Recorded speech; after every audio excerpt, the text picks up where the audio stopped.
Good morning, good afternoon, good evening, wherever you may be.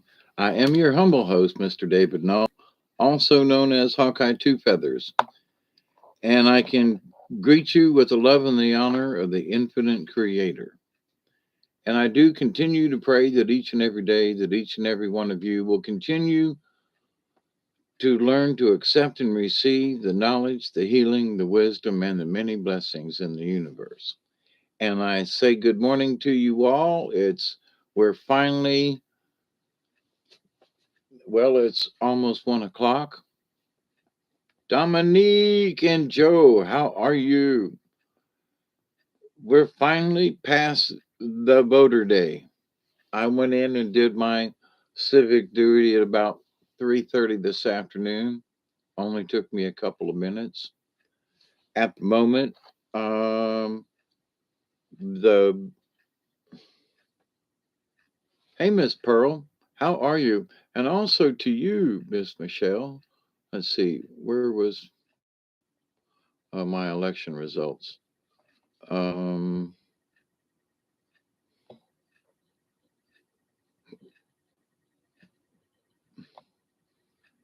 I'm looking at the Florida races. Oh, there's the national results map. Ooh, I did not see that before. It looks like Brian Kemp is going to be the governor of Georgia. There was quite a few. Um, this is not the subject for tonight, but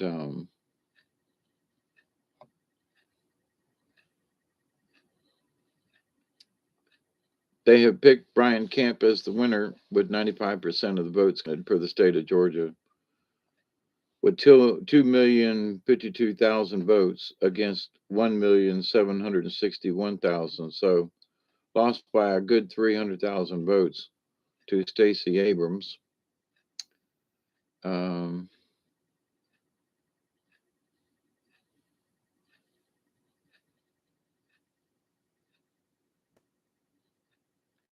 was looking to see as looks like the Republicans took Attorney General, Secretary of State.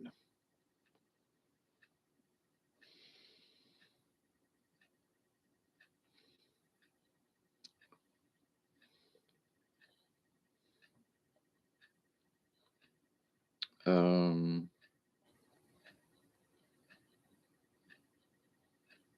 I was looking to see if Herschel or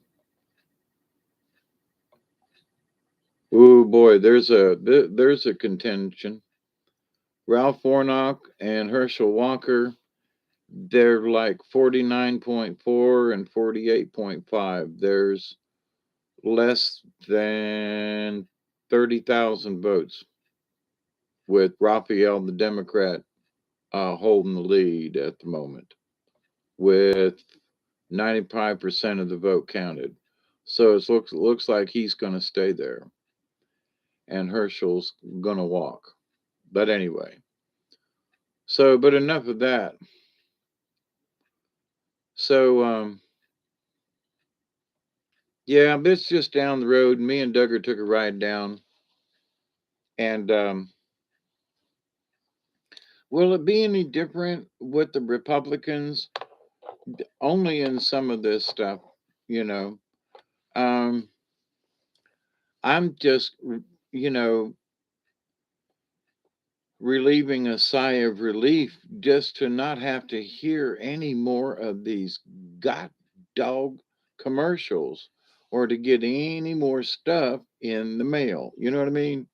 I'm so up to here with the voting stuff and all of that. I'm just whatever it comes out to be, good or bad, my opinion or not, doesn't matter. I'm just glad that it's over. Okay. In certain circumstances, it may not be, but hey, Jamie, the history that we think we know is, on the most part, propaganda. I believe that made manifest in the minds of the masses. I absolutely agree. And I'm reading some of these old stories, like with Robert V on his channel, and reading them myself, there were, 15,000 Indians against 40,000 settlers. And I'm thinking, when was this? In 17, when? It's 1690, what? And there's how many people? And they had this war and all of this stuff. Now, this is where I think they've just obfuscated the truth. It's that, there are less than 40,000 people in Colquitt County, this county where I live here in South Georgia, Moultrie. And in the surrounding counties, there, I don't know, you got to get to up around Albany and Dougherty County where there's over 100,000 people.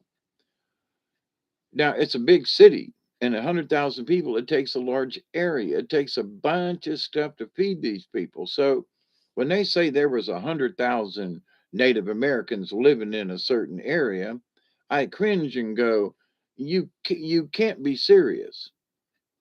Because in order to house and feed 100,000 Indians, 100,000 of anything, you got the amount of cows, pigs, chickens, whatever. I mean, just for one meal. Okay. So this idea that I just think they have overemphasized the number of people that were in battles, that were in certain locations.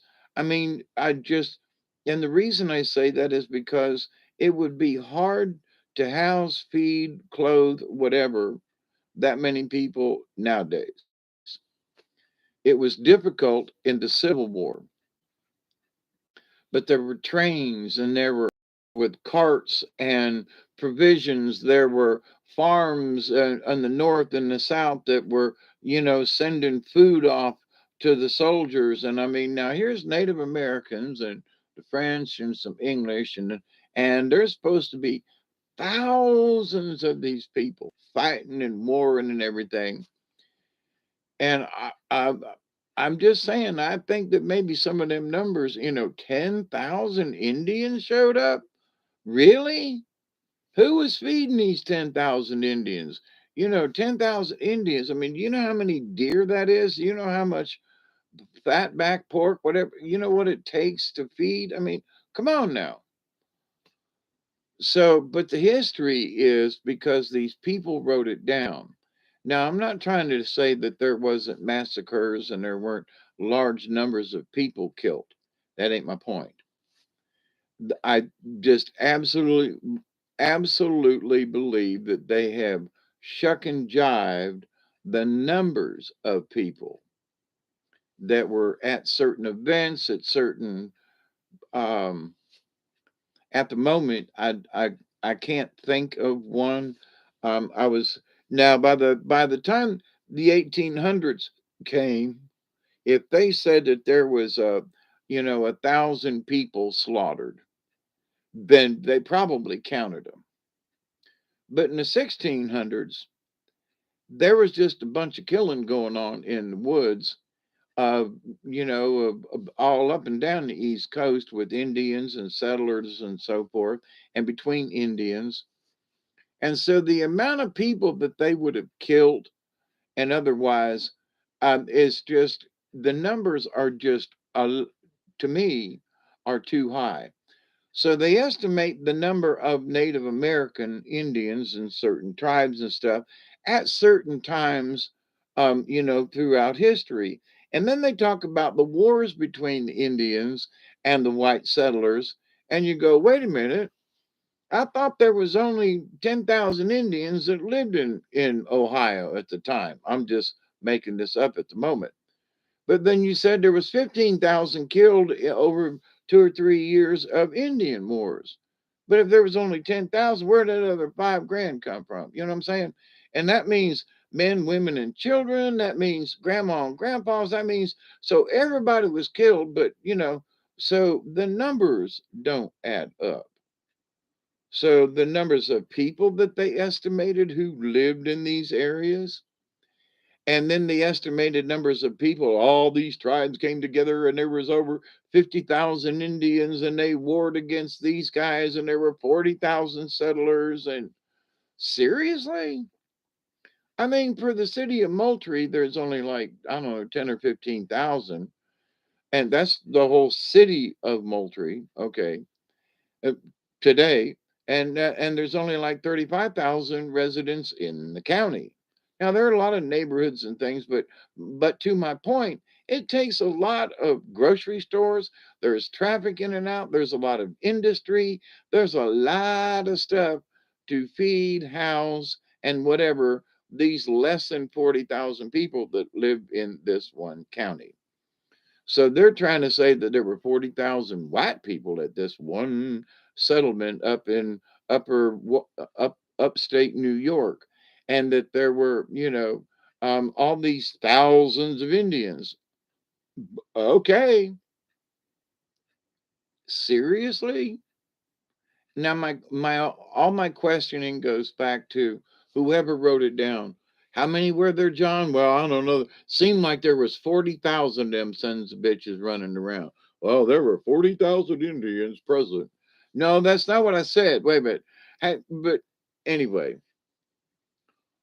so we were talking about the amount of folks that, the amount of Indians like around Montezuma and around all these other different people down in South America and in Mexico, and how many were slaughtered. Now, there were 10,000 Mexicans slaughtered in 2 days and blah blah blah, and I'm like, what? Seriously? Uh, they slaughtered 10,000 in 2 days in this one thing, and like, what? Serious? I mean, I just have to ask.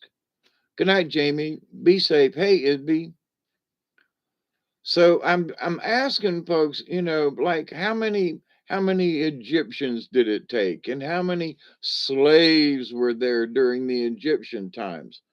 They have come up with these numbers over the years, Egyptologists and archaeologists, and I shake my head and go, do you know how much food that takes? Do you know how many sheep and lambs and goats and whatever out there in the desert that it took to feed them that many people?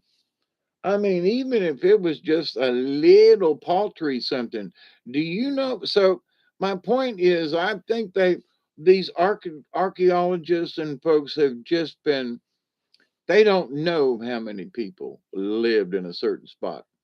Colomoke Mountains in South Georgia. I've been there several times.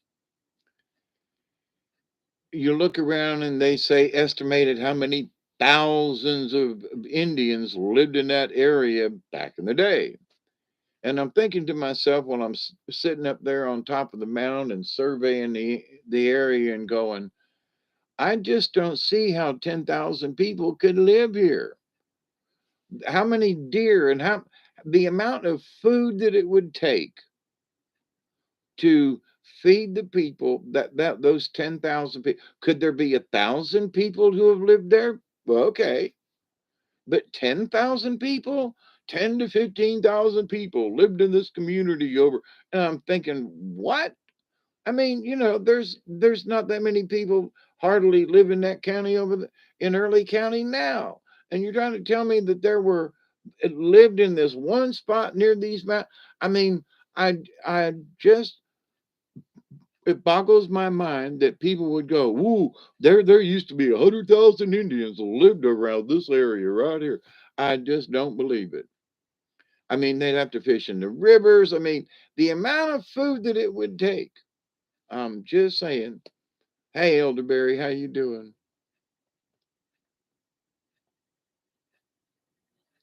Do I have 5 fingers? I only have 4 fingers.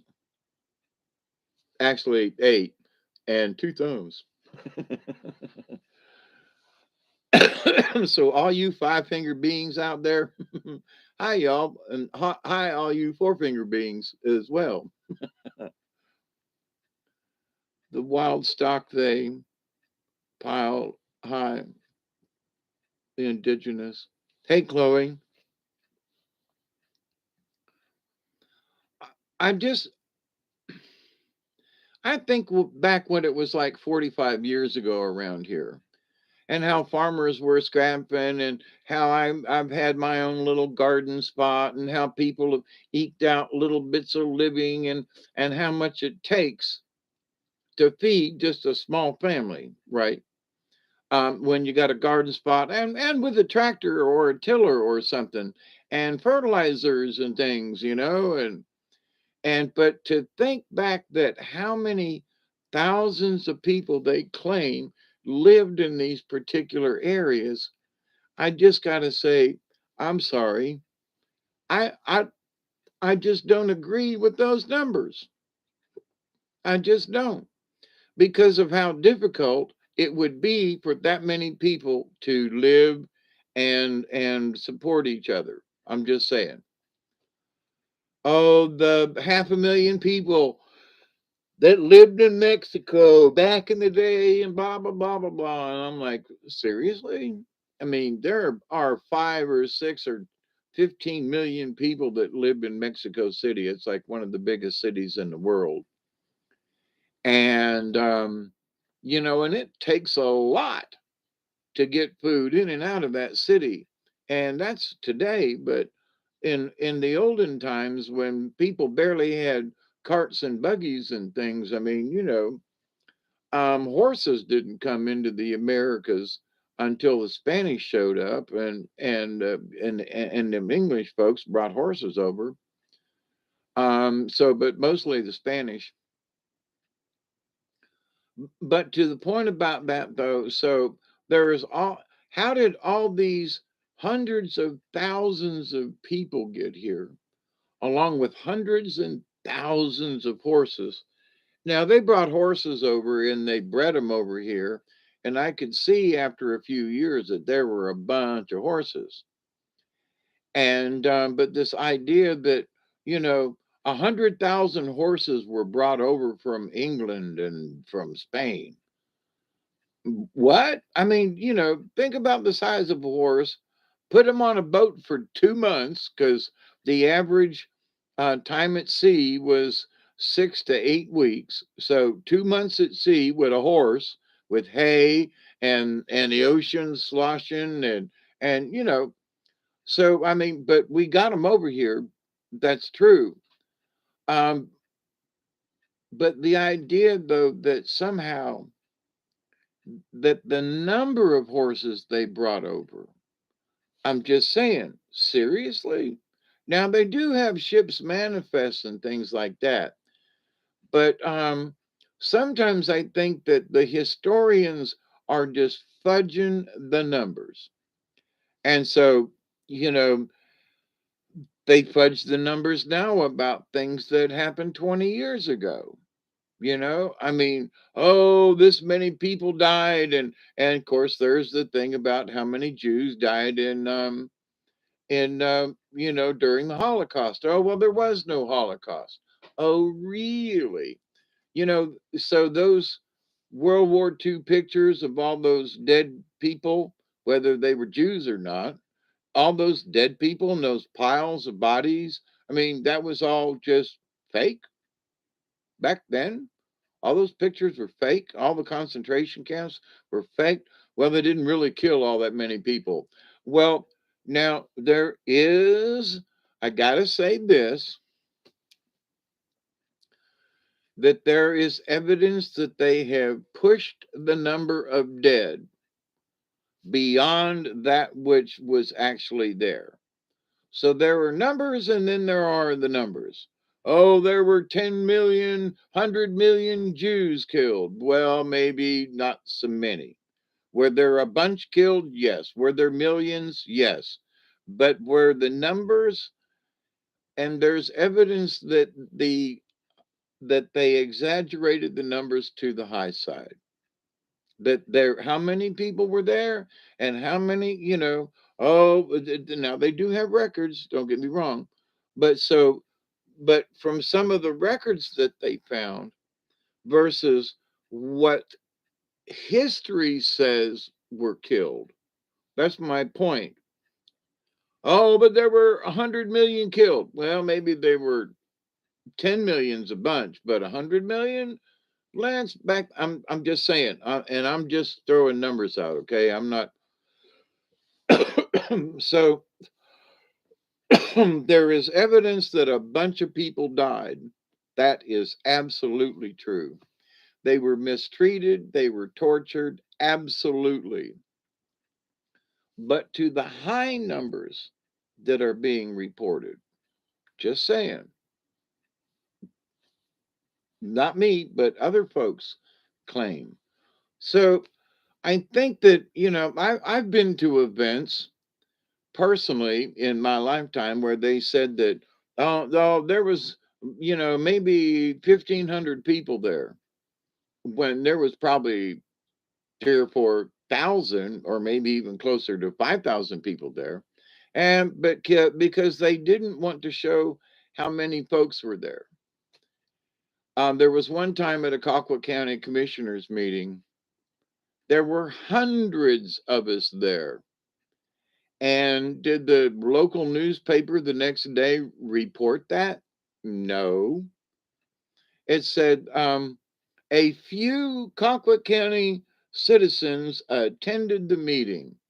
A few. The courthouse, the chambers was full. I was one of the speakers to the commissioners. They were lined up. The hallway was full upstairs. There were people downstairs where the hallway was pretty much full. There were people milling around outside, and the newspaper the next day, the Moultrie Disturber, um, claimed that there were a few concerned citizens at the Colquitt County Commissioners meeting last night. A few concerned citizens, there was over 200 of us, right? So the news reports whatever the hell they want to.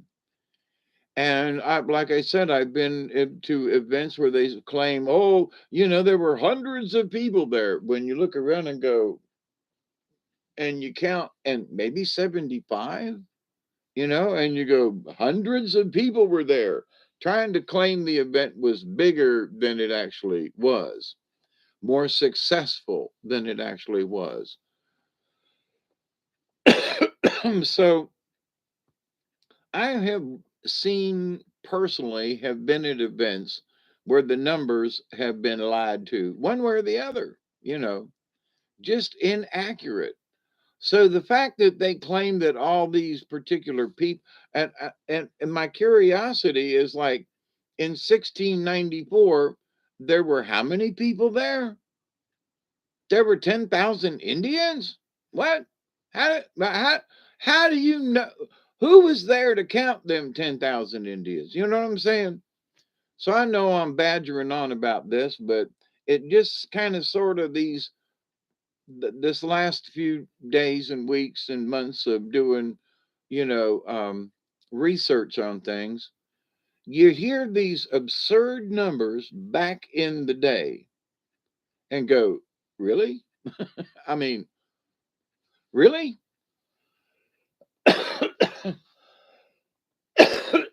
Some of these folks got to travel, 20, 30, 50 miles without a horse. Now, back in them days, them Indians and folks, they could travel a good distance on foot every day. But the idea that you could gather up 10 or 20,000 Indians in the matters of you'd have to send runners out. They didn't have horses, most of them didn't. So that they were runners, so they had to pack their own meat or whatever, hardtack. They had to forage and eat along the way for 10,000. I'm just saying, 10,000 people. You know, in back in 1794 or 1694. Syria, who was count? I'm sorry. There you go. So, am I close to a 20? I think I am. But for you wonderful people, I haven't been reading The Light Warrior. Hey, Chloe. Oh, yeah, Missouri did vote recreational land. Oh, really? Not us. In 1900, there were only 10,000 living in Aruba. Right.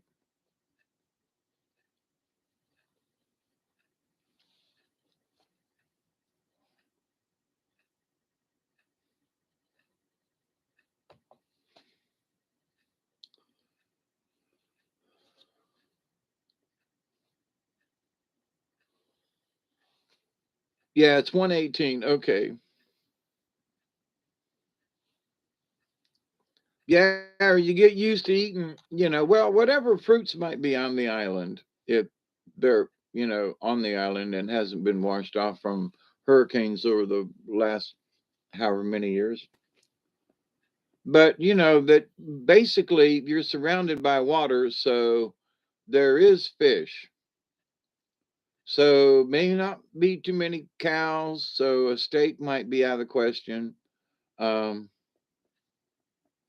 yep, I got my bowl eaten on time because I've been very good this evening. I've only filled this up once, and I'm trying to be a good boy. But I mean, and I like fish. In fact, I cooked some up this evening that is breaded and whatever and frozen. But um, having to having had to feed oneself over the years, and having planted a garden, and having had just a family to feed, to think about what it would take back in the days of the pioneers and all them Indians and all them folks, and where'd they get the frickin' meat? Where did they get their meals from? Where did they get their stuff from? I mean, they're foraging. But can you imagine 10,000 people running around in the jungle kind of thing? I mean, I'm just saying. Not that it can't be possible or that it isn't, but that 10,000 people would leave, would squash the land. There'd be big, it just the idea. But my question goes back to who was doing the counting back in 1694 when all this stuff was going on. I mean, I was doing some research on ships' manifests coming to America. So I'm going to do a little bit more digging because I'm curious as to like the numbers of people that came over, how many people died from scurvy or from whatever, because folks were dying left and right back in them days from all kinds of stuff. Old age was, if you got to 50, you was an old person. So, but the idea of how many people they brought over, how much goods they brought over on those ships, um, and I'm talking about the 1600s and early 1700s, right? So for them to be rifles, how many rifles did they have? How many, how much gunpowder was produced? Well, they learned how to make gunpowder here in the United States. So, but certain things is like, so there was all these warriors, there was all these guns, there was all this stuff, but the numbers just don't quite add up because the amount of support that it takes or that it took to support them 10, 20,000, whoever people, I'd just scratch my head and go, really? Seriously? I bet you there was a bunch, but who was doing the counting? That's all.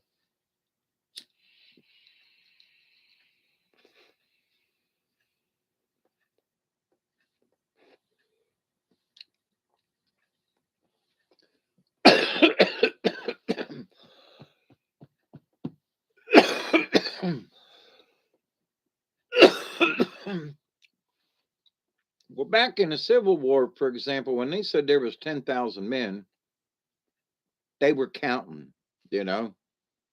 They had lists, they had armies, they had battalions. Hey, Susie, did I say hi to you before? If not, hi. Alexander the Light Warrior. 1500 they encountered native here about 7 to 9 feet tall. It was called the Island of the Giants. We're down there in Aruba. Yeah, Robert V we were talking about it tonight on the show, and that he's doing research on giants, and that there were supposedly some giants here in Georgia I did not know about. But I have not researched giants in Georgia, so but I wouldn't doubt it. I think they were all over the place. Yeah, have another 20. I'd say have it on me, but scratch and scratch your screen, scratch and sniff. It's Aruba,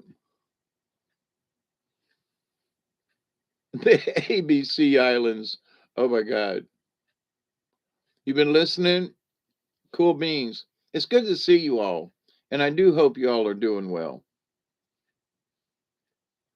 I'll find out how well I'm doing tomorrow. I got to go to my kidney doctor tomorrow. And then I got to go to therapy. It's going to be a busy day.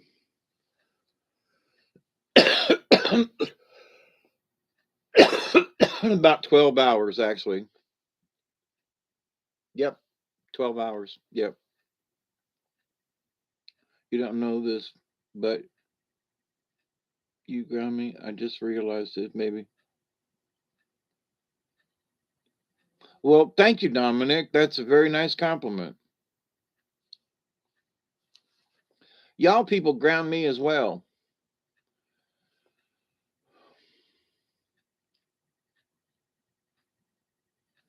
I know you do, Dominic. I believe you. I really do.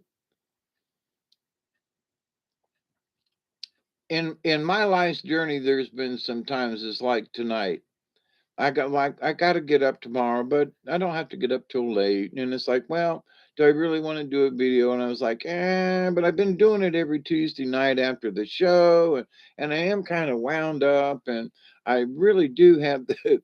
I'm really on this soapbox about the numbers thing. I just for all the things that I have been aware of, and for all the things that we've been reading, I'm say we, Robert V and myself, and how many thousands and all these people, where the hell these people come from? I mean, I just you know and then 5 years later there's another war, and there's another 10,000 Indians show up, and I'm like, were there, the numbers just don't jive.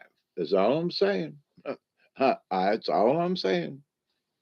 So I would just kindly ask you that when you hear someone talk about stuff, well,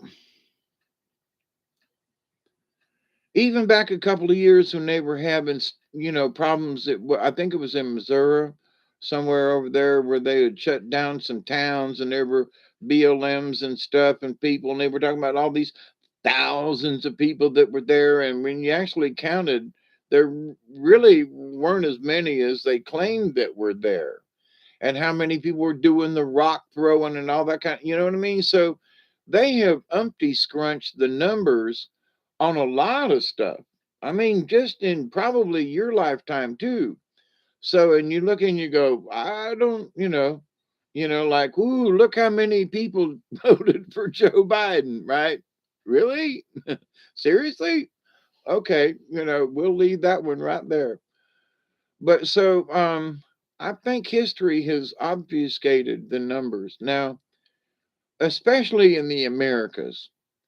Now, over in Europe, when they claim they had, but I still question this.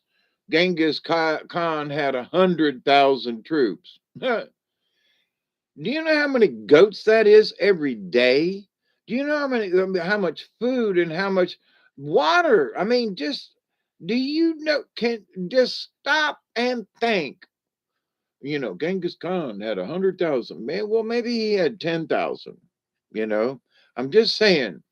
Maybe the numbers weren't as good. Maybe he had 100,000 over so many years. But my point is that history always seemed to put the numbers, because even when I read history back in high school, okay, I look at the numbers and I'm like, really?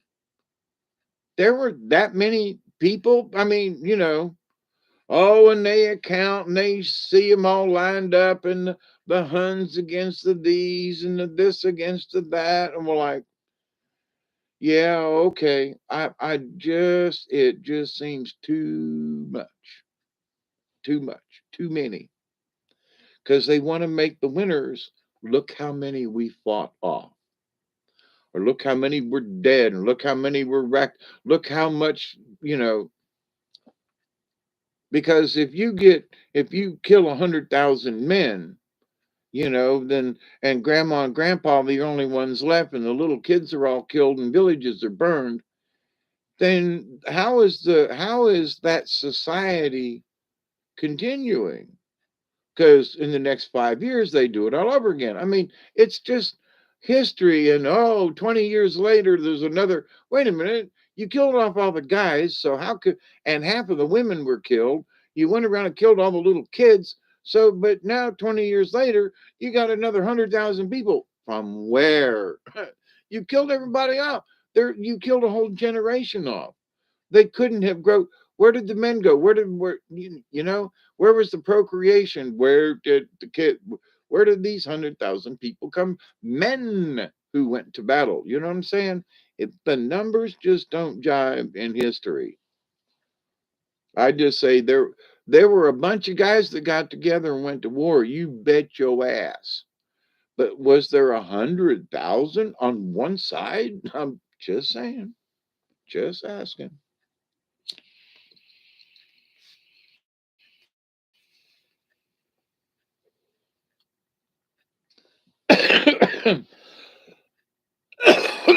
The Georgia Tennessee game the other day, the football game, there was 100,000, 98,000 people there, plus in the parking lot and whatever. And I looked at that group of folks in the stadiums, that was planned for that many people, and they were just there for a game. Now, that's okay. But the idea that those same amount of peoples, if you stuck them out in the wilderness, everybody wanted to go to the toilet. Everybody wanted to go to get something to drink. Everybody wanted to get something to eat. Everybody wanted to lay down somewhere and go to sleep. And I'm thinking to myself, nah, come on. Really? There was 100,000 Indians that I'm just I'm just saying. Now people were tough back in the day, but when I look at groups and the numbers of people and history, I just scratch my head and go, okay. So, and since that's my biggest bitch, the current thing that's nagging my, go Nad or whatever, go ahead, go on, Nad, get away from here. Um, I'm curious about the numbers that's being reported at the moment. It's going to be interesting whatever the tallies are that show up tomorrow at, for this election. And I say I can't wait. I am going to wait. But it's going to be interesting to see how they twist and spin, and whether or not they're going to be able to do any twisting and spinning, and what kind of dancing is going to go on with the numbers and the voters. Because Stacey Abrams going to bitch about her not being elected again in Georgia, because I just looked at her numbers just a little bit ago. Here, let me go over here and see what's the current. There was like 200,000 or 300,000 Stacey Abrams and Brian Kemp. Yeah, I'm looking at the current votes with 97% counted. They've got Brian Kemp as the winner, and not to say that I really like the dude, but I wasn't voting for Stacy, but 2,091,000 votes plus for Brian Kemp, and 1,791,000 votes for Stacy. So a good 250,000 votes difference. So that's enough people that she said, "Whoa, I didn't win the last election." Yeah, okay. And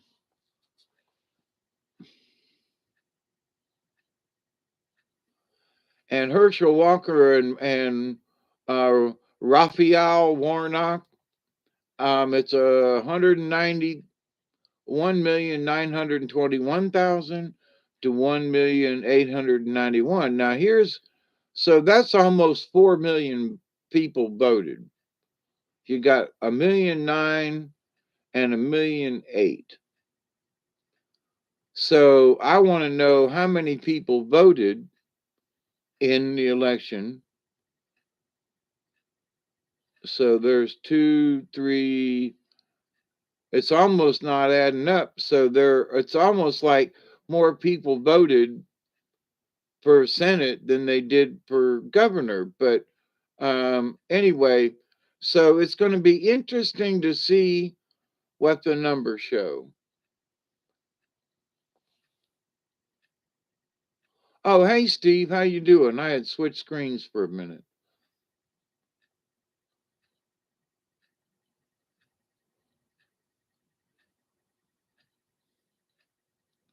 Here's the thing about being a voter.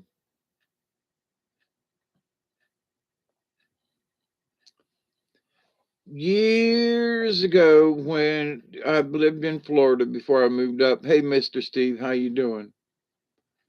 Um,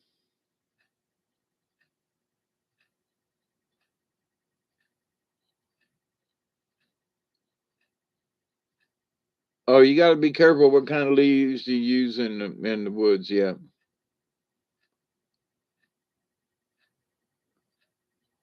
Oh, you got to go to a lab in the morning. I got to go to the doctor's tomorrow too.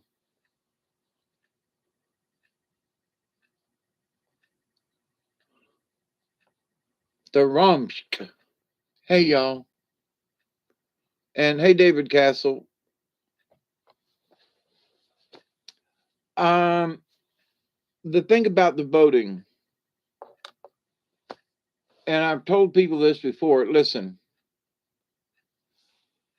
and they say, "Well, how do you know your vote counts?" And I'm like, "But how do I know it doesn't?" Okay. And I have voted in local elections for my local county commissioner or whatever. And, we voted one some bitch out. Okay. So I do know that local votes you know, can matter. Um, and I'm glad I voted because if, that was even back when I was a Democrat. But to the point though, there was a guy that was being a real dickhead and we voted him out. And it was a result of that meeting I just talked about where they lied about the numbers at the county commissioners meeting. We all get together and told that son of a gun, you aren't going to be, you're not going to represent our district down here where we live. And we voted him out. So, but if you don't vote, you don't complain. If you, what about the well, and I'm not picking on you, Dominic, but just folks in general. So I decided that if I wanted to bitch about politics, I had to participate because otherwise, well, did you vote? Well, no. Well, then what? That's what everybody would ask me. Well, did you vote the last election? Well, no. Then you quit bitching. And so I'm like, you gotta uh,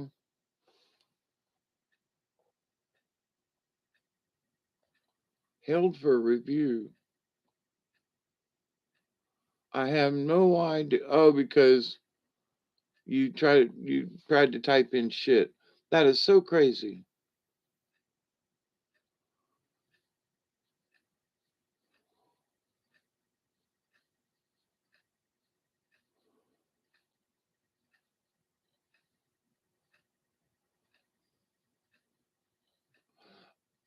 I don't like it, so I don't bitch about it. Yep, I agree. But so whether or not my vote actually counts, I realize that for my own self to be true, I have to vote. Simply because for my own peace of mind. Well, did this guy win? Well, I don't know. I voted for what you call it the first time around, and some bitch, a lot of other people did too, and he got elected. And then there was that time when we told that one some bitch, we're going to vote you out, and we did. And so, is it effective? Up to a point, it is. Are there crooked politicians? Oh, hell yeah. There's one that got reelected this time down here in South Georgia. And he's used to be my district, and they recalibrated, and Sanford Bishop, and I've met him before a couple of times, and he's kind of sneaky and underhanded, and or just I didn't like the guy when I met him. I just didn't like him. Just his personality. Just didn't like the guy. And he's representing us. They vote. All these 25, 30 years he's been a politician. Somebody else needs his job, but they voted him back in. So, and he's a Democrat. So leave it alone. But has he been effective for those people in his district? Personally, I don't think so. He's become a career politician. And because everybody knows his name and has seen him at rallies and stuff, ooh, voting back in again. Really? Okay. So, he made it back in. But to the point though, about the numbers, it's all about the numbers, right? If I don't participate, and if I'm not, whether my politics is good or bad, whether the people I actually voted for are worth a damn or show up being crooked at some point, I voted for Billy Clinton back in the day, and he turned out to be Billy Clinton, you know. So what do you say about that? Well, am I partially to blame, for voting him in back in the day? Almost voted for Ross Perot. We could have had a third party back then. We almost had a third party with Ross Perot for two elections. Uh, I have no idea while your messages are being held uh, for. That's so weird. Anyway, so, but I think we all know that, the the Scuminati is running stuff on the top level anyway. Now down here on our local districts and so forth, things are different, but there are still politicians who are being swayed one way or the other. There's still money being exchanged. There's still the good old boy network. I don't care if you're in upstate New York or down here in the South. The good old boy network is the good old boy network. If you don't know certain people or certain circles or whatever, then you just ain't in it. And it's called networking, right? And again, it's all about the numbers. Who do you know? Who can I guess it's like YouTube in a way. How many subscribers can you get? How many likes can you get? How many shares can you get? Yeah, it's not about the quality of people or the quality of information. It's all about the numbers, right? So numbers get obscured all over the place. So I would just ask y'all, um, when you're watching stuff and they show you the numbers, scratch your head and go, really? Now, certain things are like, the Belmont Stakes and how many and the horses that wins and what's the take and the odds and all that kind of stuff. I still can't figure that mess out. It's a 10 to 1, it's a 3 to 1, it's a, whatever. So, you can kind of pretty much bet on that, right? Literally bet on that, on those particular numbers. But in other stuff is like estimated how many people, when they say estimated how many, then they don't know.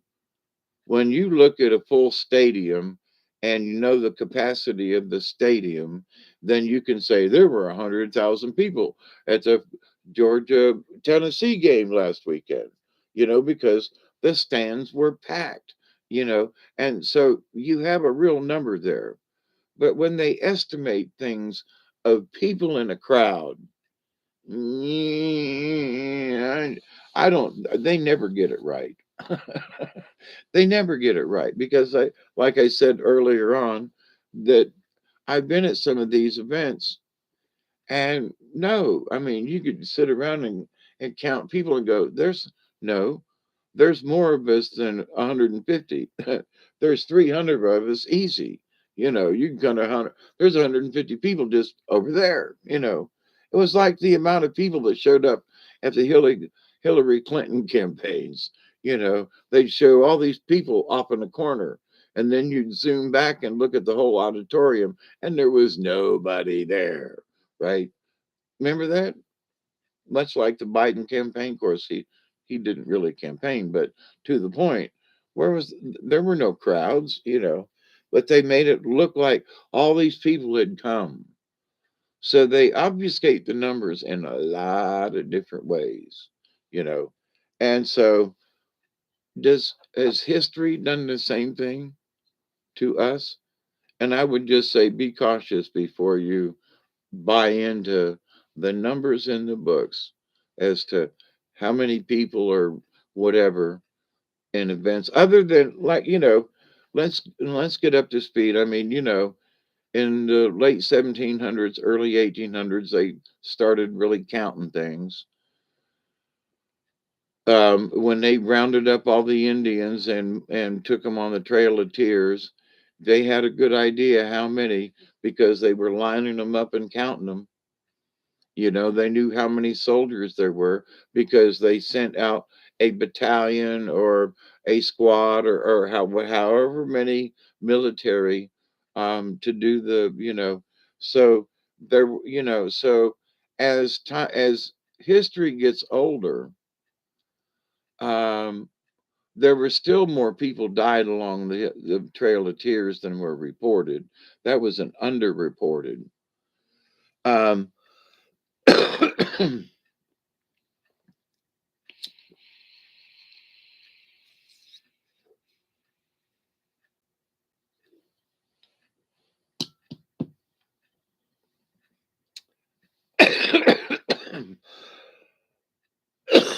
and in a way, the Trail of Tears is sort of a good example of the numbers. There were probably more natives than were reported, especially who died along the way. Um,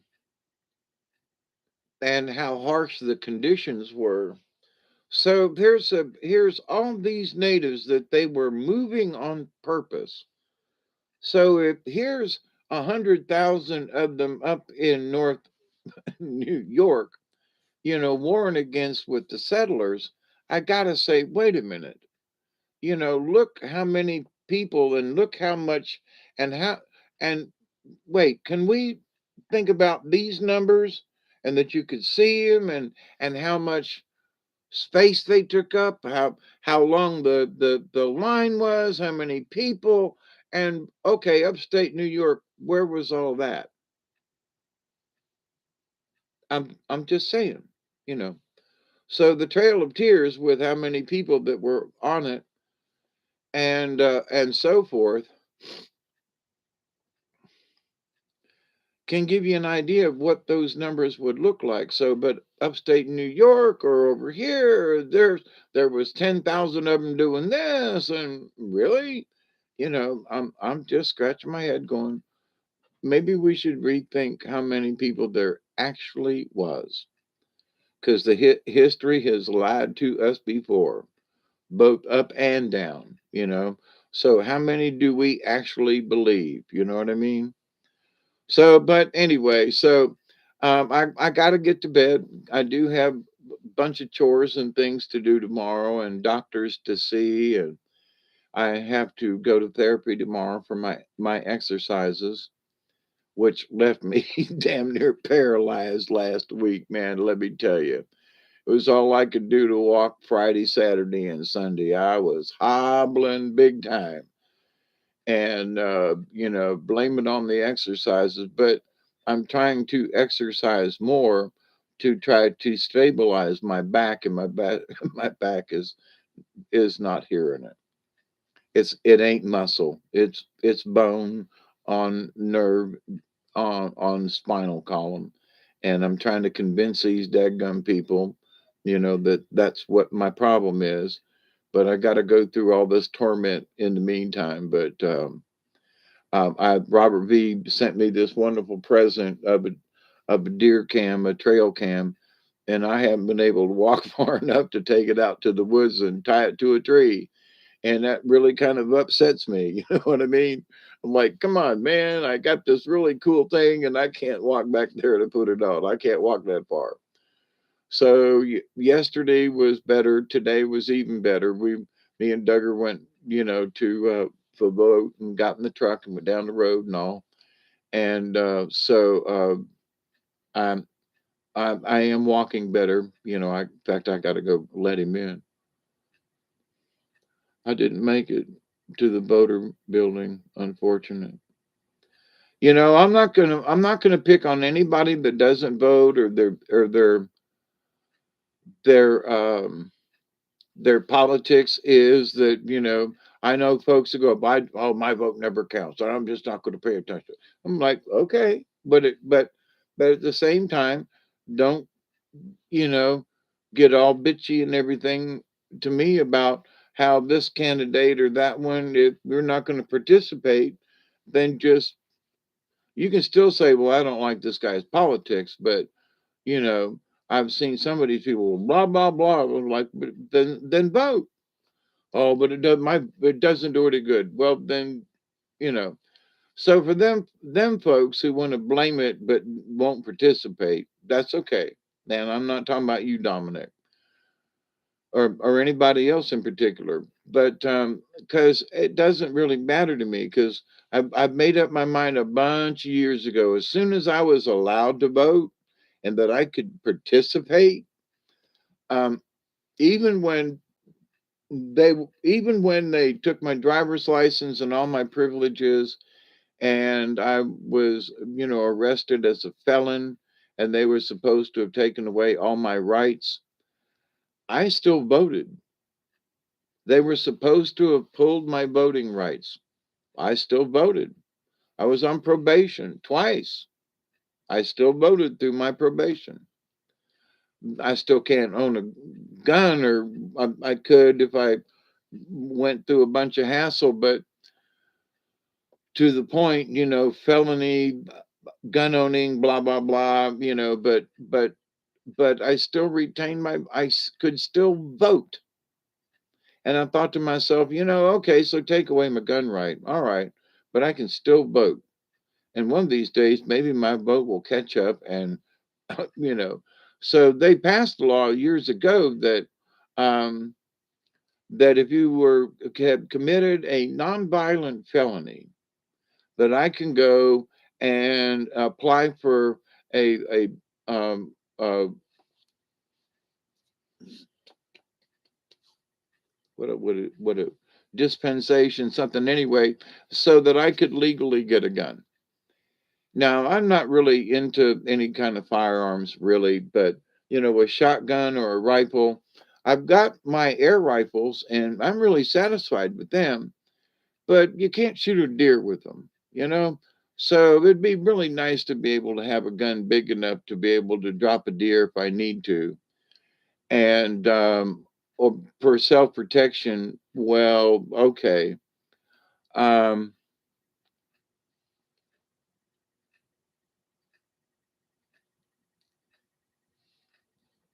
but it just seemed to have been too much of a bother to try to reestablish myself, as a felon, to get a gun in the state of Georgia. I just, you know, but I've been able to vote the whole time. So I consider that, my right as a citizen. Well, but you're a convicted felon, yeah, and your rights have been taken away, yeah. Well, I still showed up at the booth because nobody told the voter registration that I have committed a felony. So I've been voting at the same place. Everybody knows me. Hey, Mr. Dave, how you doing? Because every 2 years I'm there when there's an election. And and I've been here for 40 years now. So people at the voting booth up there in my local area know who I am, you know. Um, Not that it's a big thing, but it's hard to get away from David Null, just, in the neighborhood, Smiths and Jones and all that kind of stuff. But anyway, but um, it's interesting the fact that I used to be the odd one in the group. I'd be in the lower percentage of those people who voted for something in my district. And over the years, I've become more conservative, much like my neighbors. And it's just because of living here and being around people. And my views have changed. I mean, uh, up to a point, but like a lot of people have found out, that the Democratic Party ain't what it used to be. It's not that grand old party. A bunch of stuff changed years ago, and a bunch of Democrats went Republican years ago, even here in the state of Georgia when I first moved up here. And I thought, why are all these people, you know, getting out of the Democratic Party? Because the Democratic Party changed, and it has changed. So, but anyway, if there was somebody I thought that was really qualified, I wouldn't care what party they're in. This time around, everybody was R for me. I wasn't even playing. There's some Democrats that in the past were worth it, but they have turned Republican, and one of them is uh, uh, the representative for our district, and there he's a Republican and used to be a Democrat years ago. Stacey Abram, I'm sorry, no, Scott Adam. Anyway, I I messed it up. But they have phone, he calls every several months or so on the phone, and you can call in and to the live thing. And if you've got a question, you beat the operator and you can ask a question live, just listening on the telephone. So it's like he communicates with his constituency. And like you go, but he's done so well, won't nobody run against him. you know, Democrat or Republican, he's done so well, and the people like him so much, and he communicates with his constituents, by telephone, by all kinds of ways. And I'm like, so I've been really impressed with him, and I'm impressed with the votes that he's cast. Now there's been a couple that like, but okay, but mostly.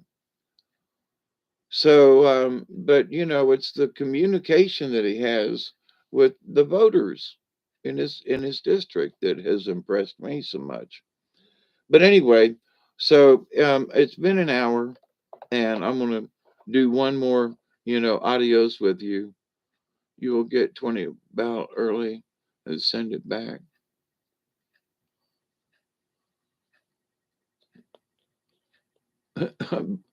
Now I do have bow and arrows here, Steve.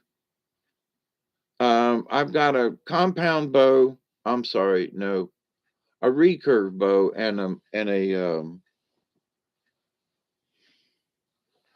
crossbow. It's a little hard for me to load that crossbow, but if I had to, I would. It's above my head up there, hanging up. But I've got that 177 pellet gun that shoots at 1,600 feet per second, and I've got my 22 pellet that shoots at 1,000 feet per second. And for any small game, and it'd be right on. So I'm not worried about that. And we do have a lot of squirrels around here. No rabbits, but we got a lot of squirrels. There is wild turkey. There is wild boar.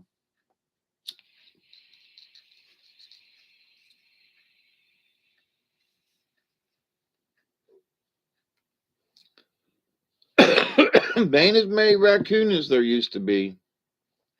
And I ain't seen many possums around. Because the swamps just ain't the swamps that they used to be. And the wildlife has changed. And how do I know that? Because driving around the country and around here back and forth to town and so forth, there aren't any dead critters on the side of the road. There's no dead rabbits, there's no dead possums, there's no dead nothing on the side of the roads. And there's usually somebody who's going to run over a something. And I mean, not down the dirt roads, not down the county roads, not down the state roads. They ain't nothing dead side the roads. And there used to be carcasses all over the place. Something would be run out in front of you to hit it. And I mean, not even dogs or whatever. They ain't nothing dead on the side of the roads. I ain't seen a dead snake in years. And it used to be that every spring or every fall, when the snakes would be going into hiding, that you'd see them crossing the road or whatever. Somebody'd run over one, and there'd be, you know, nuh-uh, ain't seen him, ain't seen a dead snake on the road in years. So, are there not enough people driving back and forth to run over them, or are there not enough snakes to get run over? Well, I know that the population of certain species down here that I've been keeping an eye on, the rabbits have plumb disappeared. The quail, there used to be coveys of quail in my yard and in the neighborhood. I ain't seen a wild quail in 20 or more years, easy. There are a lot of other wild birds and things. I mean, the wild turkey there's more wild turkey than there were back then, I think. There are hawks that are in the neighborhood. I don't know what's feeding the hawks, honestly, because there are no rabbits. The small game is just pretty near gone. I don't know what they're eating, you know. The river is so low that, I haven't been walking up and down my own creek bed back there. I haven't seen any minnows or any fish. I was down on the Big Oclockney River, and me and Duggar were looking and walking along the bank. Not a minnow, not any kind of signs of any kind of fish. There used to be mussels in the rivers up here. Um, there used to be crawdads all over the place. That population is almost gone. Two different species of crawdad, by the way, wild crawdad. But the wild mussels that used to be in my own river and used to go down on the river in the backyard. It's been 25, 30 years ago now, 30 years at least, where you'd see little raccoon prints and there'd be a mussel shell opened up. There ain't no mussels back there no more. I've been up and down the Oclockney River where there used to be lots of mussels. Nope. So all of the things that used to eat the mussels and all these other things, all of that is gone due to the amount of chicken houses that have polluted the waters up here in South Georgia. And ever since they added all those we millions of chickens are killed in Colquitt County alone. There are probably at least a 500,000 birds easy within a 1 mile radius of me. I mean, there are two of them on the way to Coolidge. There are two of them going on the way to Meg's, and that's just on those two roads. That's not counting how many there. I go past four very large chicken farms in either direction that I go to town.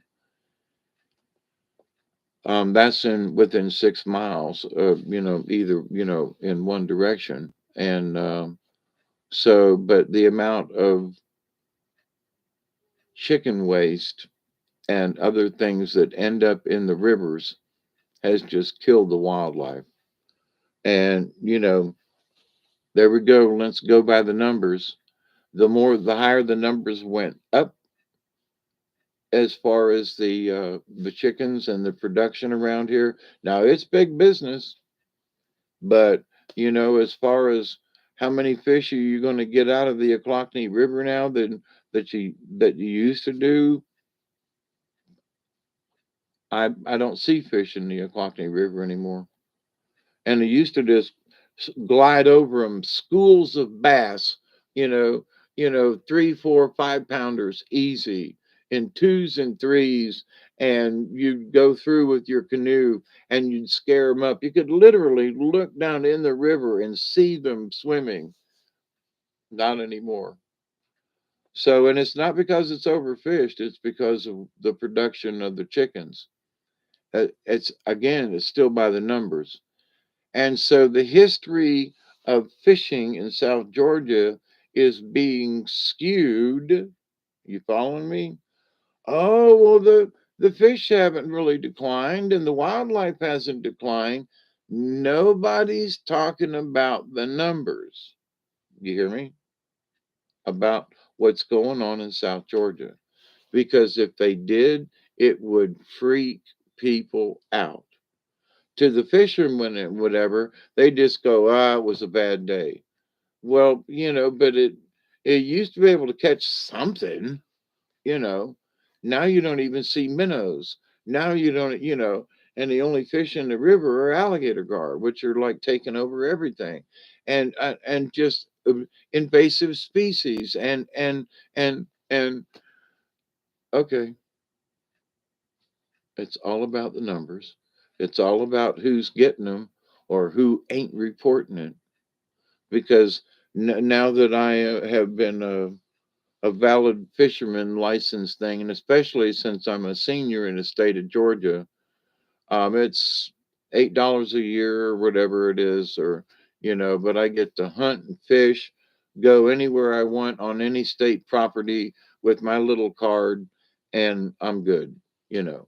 And it's worth it to me, whether I hunt or not, whether I fish or not. I can go on wildlife management areas and not get kicked off. And me and Duggar can go walking. Um, Thank you, Joe. I'm fixing to go to bed too. I don't even eat shrooms that grow in a floodplain anymore, much less the fish.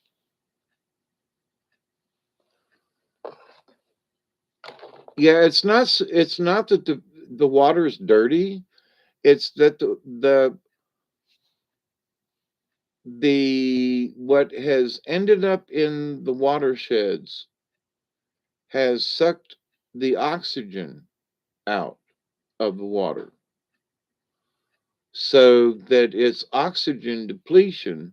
I studied this back when the EPA was. How do I know about this? Because the EPA's been studying the Little Ochlockonee River and all these streams in my watershed years ago. They've been studying this, and now there's at least twice as many birds as there was back then. So the effects have gotten worse. So any runoff ends up in the streams, and what is there depletes the oxygen. So all the low, like mussels, they, whatever it is, they're not getting the oxygen that's needed. So all the smaller critters and all the critters, the frogs are gone. They're not near as many frogs as there used to be. Um, there, I know that there's still otter on the river, but they're not as plentiful as they were. Now, beaver are still on the river, but they eat trees and bark and stuff like that. So they can still live in the water because they're not eating fishes and other things. But by the numbers, though, the wildlife in the swamps down here has greatly diminished. Greatly diminished. In fact, I should try to, maybe before I die, I can do a documentary about how much damage the to the wildlife has been done because of the chicken factories. But then somebody will want to shoot me, you know. Then somebody will want to shoot me. And I'm not saying that they should get rid of the chicken farms. I think that what they should do is how they get rid of the chicken manure needs to be changed. That's all, but and can the rivers and streams be replenished? Yeah, but they would have to change how the waste is handled now so that it doesn't run off into the rivers at all. And then restock the rivers with bass and crappie and whatever, because they're stocking the lakes and things. So the Georgia Wildlife Fish Commission, whatever, they can stock the rivers if they want to, but you know, I gotta say they ain't doing it for the Oclockney because the the Oclockney River is so different from all these other rivers and streams that they just don't seem that it's necessary. And it's really a shame. So, my dear friends, it's almost a 20 time again. Well, sort of. I'm going to pretend anyway. So, Michelle, Dominic, Joe, you have a good night. Sleep well, y'all. And I'm fixing to, Isby, you as well. Hope you're doing okie doke. And my point about talking about the numbers, especially like the river and stuff like that, people think that, oh, if the worst comes to shove, that we're all going to go live in the swamps and we can all live off the land and all this other kind of stuff. Oh no, you ain't. Oh no, you ain't. Oh no, you ain't. You know, you could fish all day and all night and not catch enough to feed you and one member of your family. You'd be very lucky.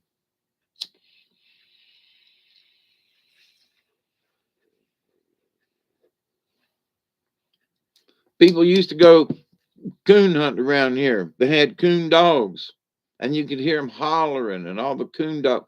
There ain't no coons around anymore. There are hardly any possums anymore. Now, there's armadillo. Now, you can shoot and clean and eat armadillo if you want to, and I have, and it kind of tastes like pork. But the idea that people think that you're just going to live off the land, oh, hell no, you ain't.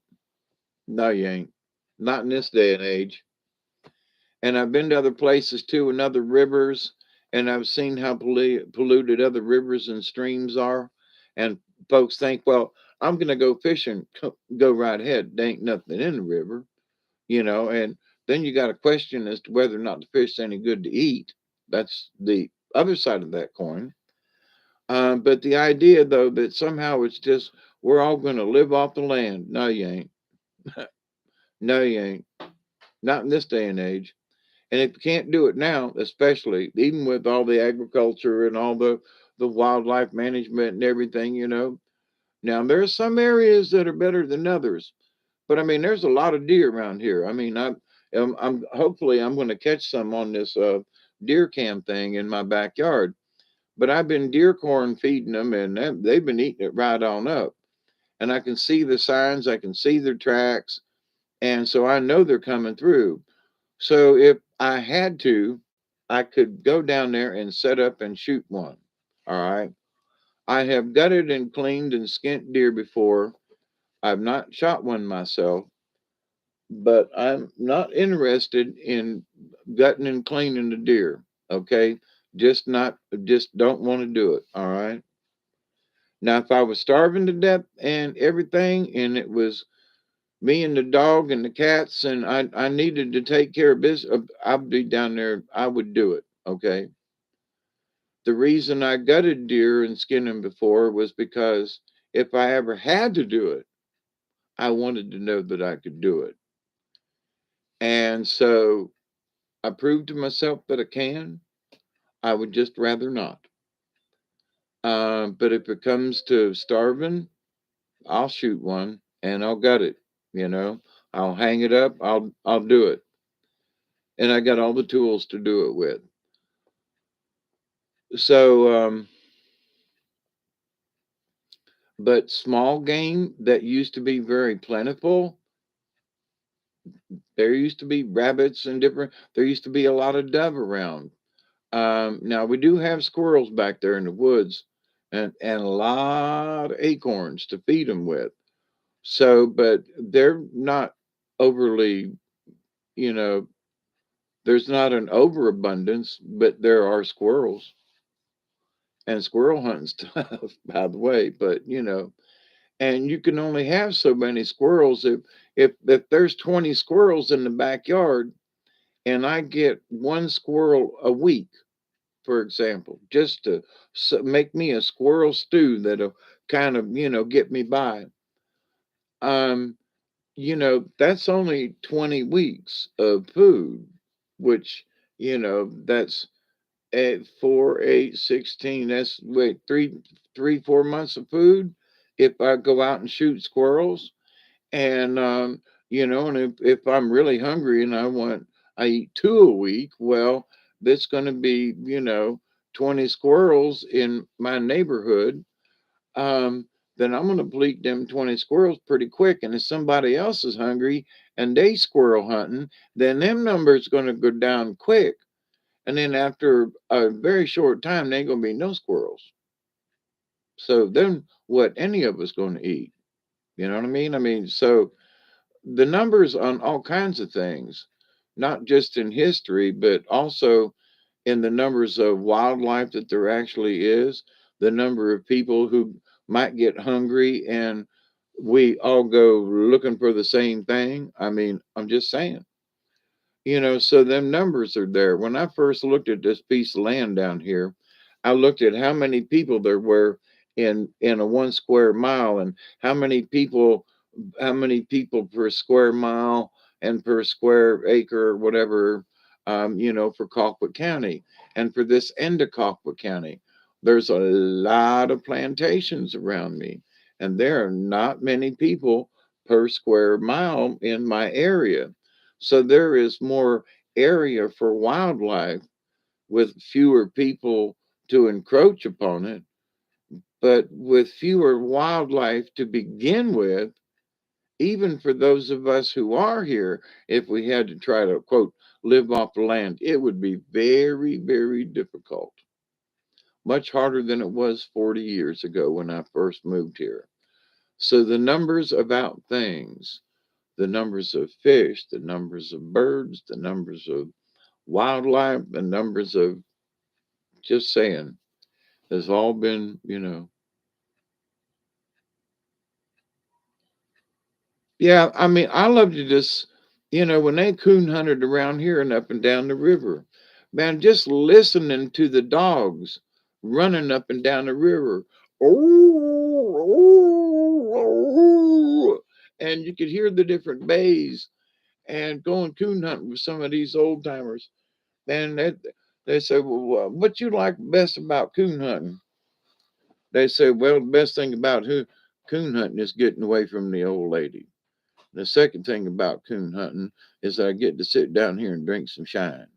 And they'd go down in the swamp and sit up underneath the tree and listen to them dogs run up and down the swamp, baying and whatever. Whether or not they ever shot a coon, shot a coon or not was not the issue.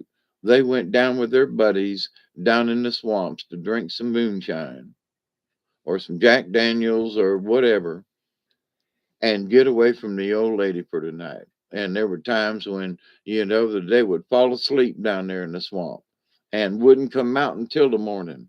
They'd come trudging down the swamp, you know, early Sunday morning after a Saturday night coon hunt kind of thing.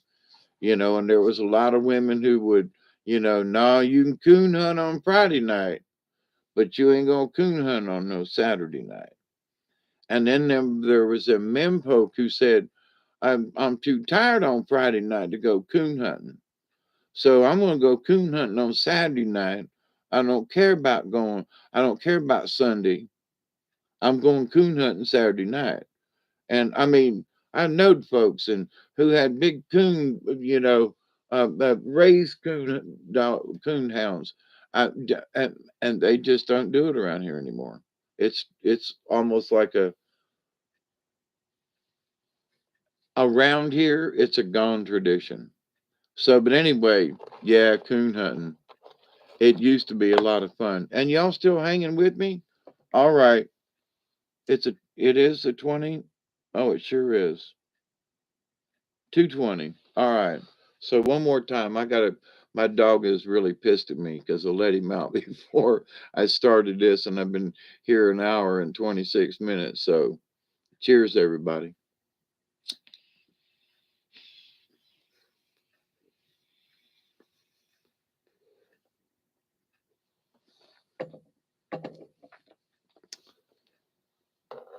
Mm, that's mighty good.